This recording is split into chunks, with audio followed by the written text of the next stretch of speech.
someplace to go.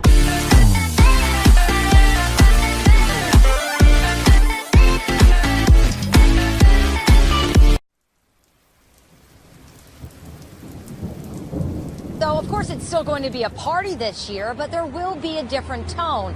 Tonight kicks off this two-day LA Pride Festival. I mean, you take a look around here. You see many of the same colors, of course, the balloons, the beautiful lanterns, and as we pan over, all the stages that are nearly set. But the message this year will be different, much more political, more urgent. Take a look. Thousands of people expected to attend not only the LA Pride Festival here at West Hollywood Park, like they do every year, but the Resist March, as it's being called, happening Sunday. Organizers say they were inspired by the Women's March and to support everything that stood for. So this year's festivities are taking on an anti-Trump approach, making that stronger political statement. Organizers say this community is behind them all the way. This is where the first ever Pride Parade took place in 1970, and it was in response to the Stonewall riots in New York the year before. Our roots were protest, and we're back in the streets protesting this year. Instead of floats and people on the sidewalks, we're not going to have any floats, and we want the people on the sidewalks in the streets marching with us in solidarity. We're trans women, trans men, gender nonconforming people. We are all people, and we are all human beings, and we all deserve love and respect. Because I believe that we're all one, you know, and we can all unite, stand together to make a difference. I think that this is a message of peace and unitedness. We stand together against hatred. We think it's time to stand and stand together. We begin tonight with the breaking news. The clashes erupting into brawls here at home over Islam. Police pepper spraying dueling demonstrators in Seattle as protesters faced off across the country. The group behind more than 20 planned rallies say they are protesting atrocities committed under Sharia or Islamic law, such as oppression of women and the gay community. But civil rights groups and others accusing those protesters of being just plain anti-Muslim. Protesters and counter-protesters squaring off across the country tonight, either against the threat of Islamic law or in defense of Muslim Americans. In Seattle, police pepper spraying the crowd. Several people arrested for assault. Angry crowds gathering in at least 20 cities in St. Paul, Minnesota, Austin, Texas, and San Bernardino, California, where protesters gathered in the shadow of the building where 14 people were murdered in 2015 by a husband and wife investigators say were motivated by Islamic extremism. We are here protesting against a form of government and a religious belief that believed in killing the residents of our city. The protest organizers, a group called Act for America, say they're against what they perceive as the spread of Islamic law known as Sharia, claiming it contrary to basic human rights and incompatible with our laws and our democratic values. Enslavement of women, execution of gays, female genital mutilation of 6-year-old little girls. If you are saying that's okay, we as a society have the right to stand up and say no. No fascist USA! But counter-protesters who showed up today, often in much greater numbers, say the group is out to demonize an entire faith. This is a thinly veiled march against all Muslims. They're trying to declassify Islam as a religion and frame it as a political ideology so they could deny them the freedom of religion. These are fascists. And Tom, here in San Bernardino, there were a few skirmishes and 3 arrests, and some of the same police officers who responded to that horrible 2015 shooting just down the street from here were back today helping keep the peace.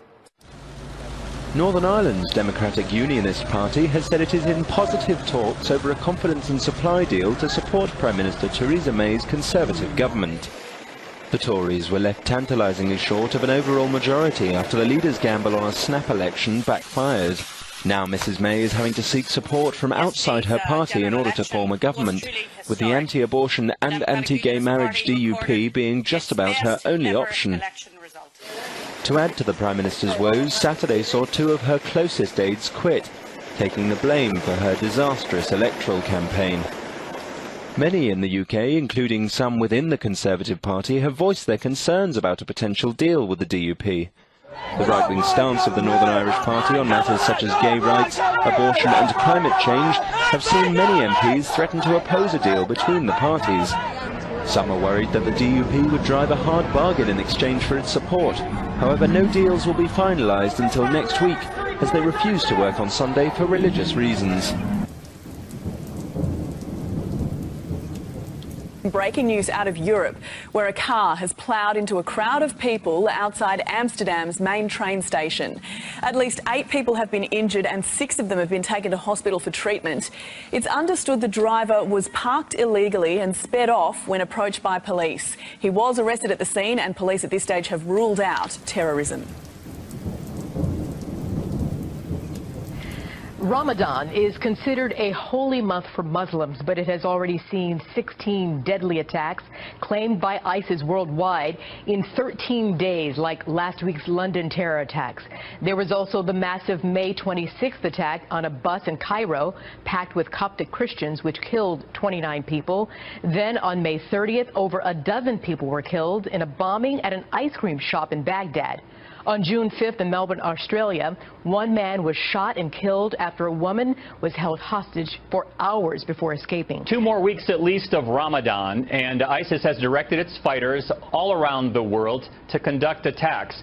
One thing that's not often discussed is Ramadan, even for non-extremists, is a month where extra benefits are accrued in paradise if you pass away during the month of Ramadan.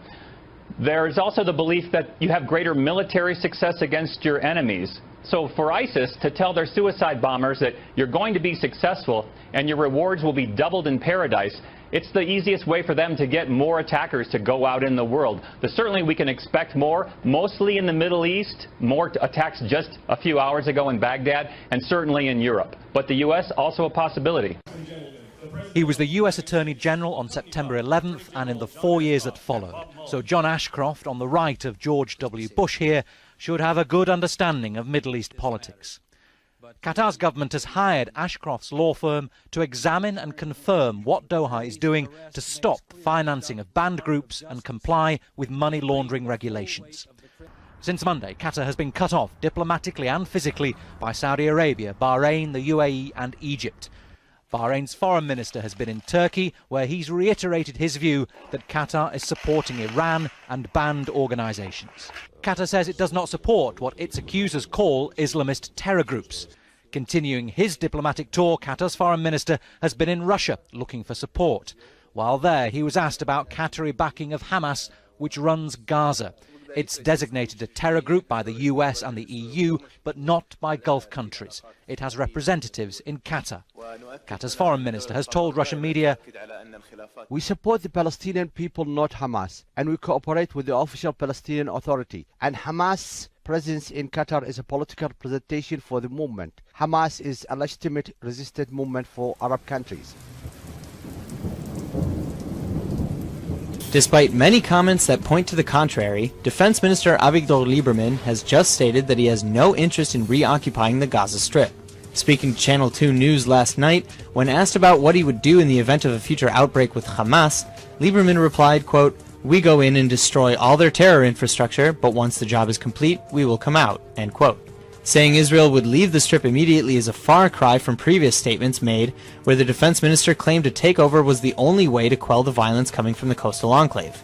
In another surprising turn of face during his interview, though he's often said that he doesn't see a peace deal anywhere in the near future, Lieberman went on to say that Israel is both the safest it's been in 50 years and the closest to a lasting agreement it's ever been. Without giving away any details, Lieberman said he believed the Prime Minister was making a great many efforts towards peace and that, quote, "If someone comes and puts a deal on the table that includes an agreement with all the moderate Arab states, including the opening of embassies, trade relations, and direct flights, I believe that it will get an overwhelming majority in the Knesset and among the people," end quote.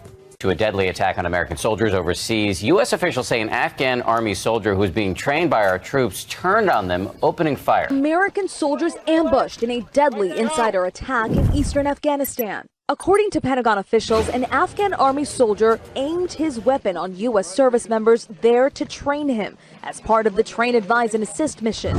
3 U.S. Army soldiers killed, 1 more wounded. The Taliban says they're responsible, releasing this photo of the alleged attacker who was killed.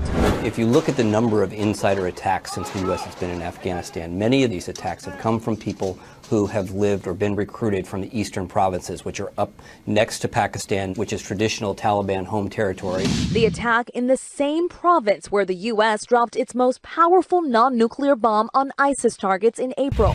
President Trump and Vice President Pence were briefed immediately. When heroes fall, Americans grieve, and our thoughts and prayers are with the families of these American heroes. This insider attack, typically called a green on blue attack, is the deadliest in more than a year. And Afghan soldiers, they're also at risk of being targeted by who they think are comrades.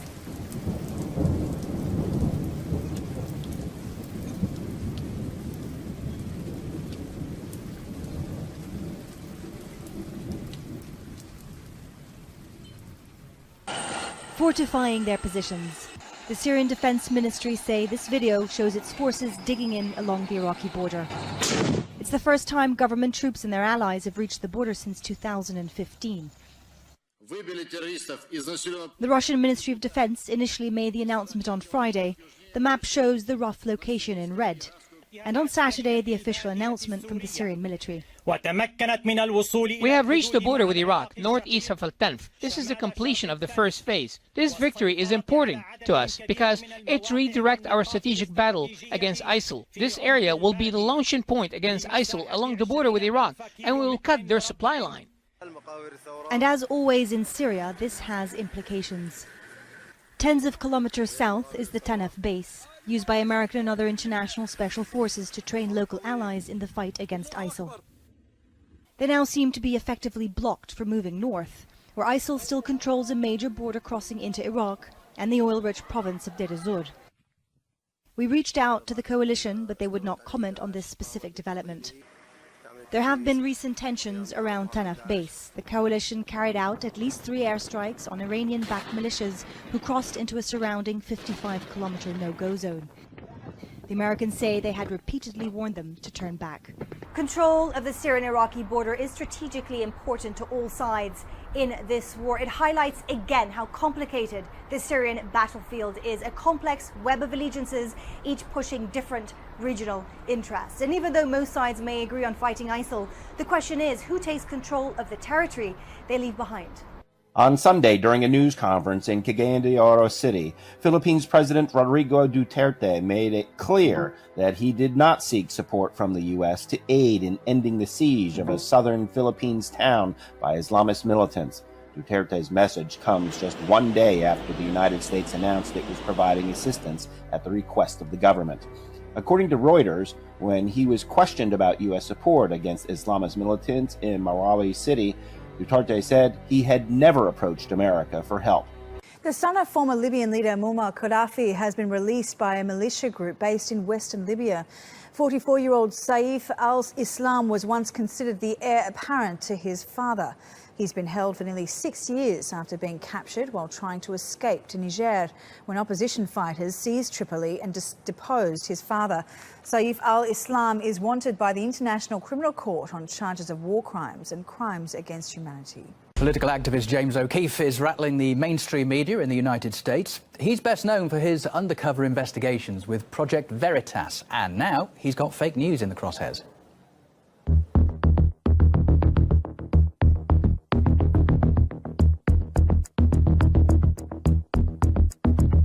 I think there's a lot of voter fraud. They bust them around.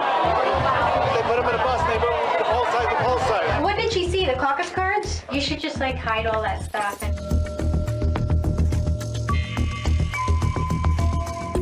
It doesn't matter what legal and ethics people say. We need to win this. In the lines at Trump rallies.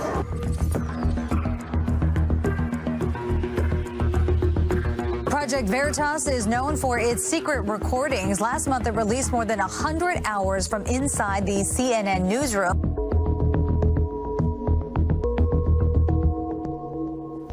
Meanwhile, the group faces a $1 million lawsuit over accusations it used fraudulent means to get an employee a position in a political consultancy, to steal documents and secretly videotape conversations.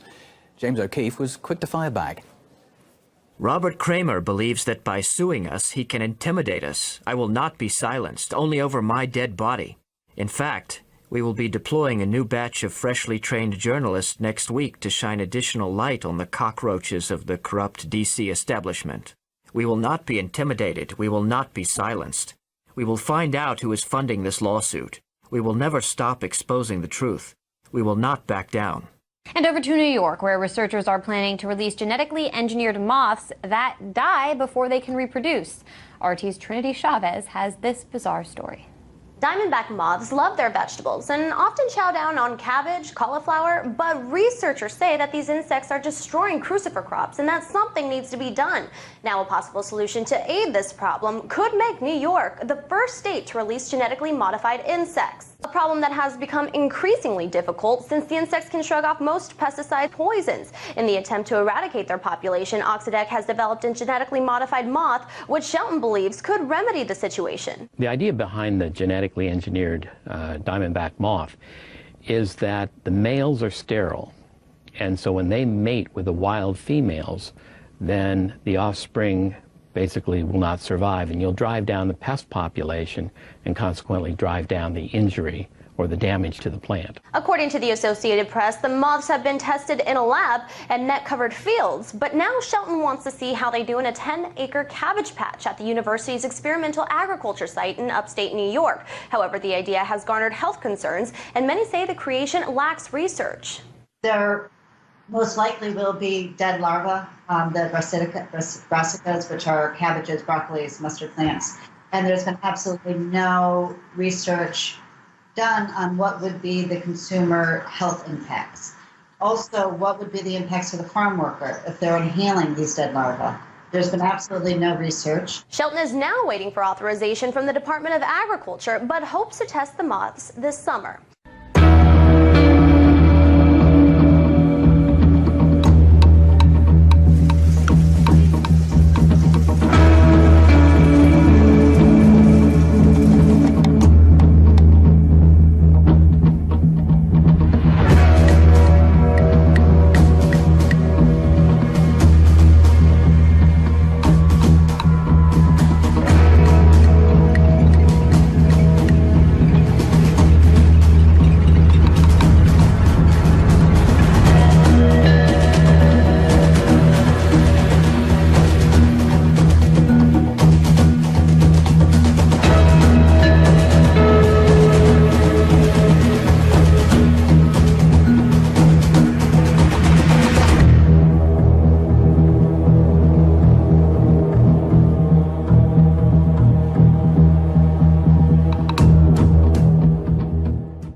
The cries were deafening. Coming from a storm drain in New Jersey, a baby deer, scared and alone. Police say the fawn had fallen in, and they worked tirelessly to get it out. There we go. Let it go, let it go. Once cops pulled the animal from the drain, they set her on a patch of grass. They were careful not to touch the baby, afraid human scent would throw off the mother when it tried to return. The young'un was carried across the street after one of the responders said that's where he thought he saw its mother. An update on the Ramapo Police Department's Facebook page says the two were reunited after several hours. There's no doubt the mom must be fawning over her baby after the safe return.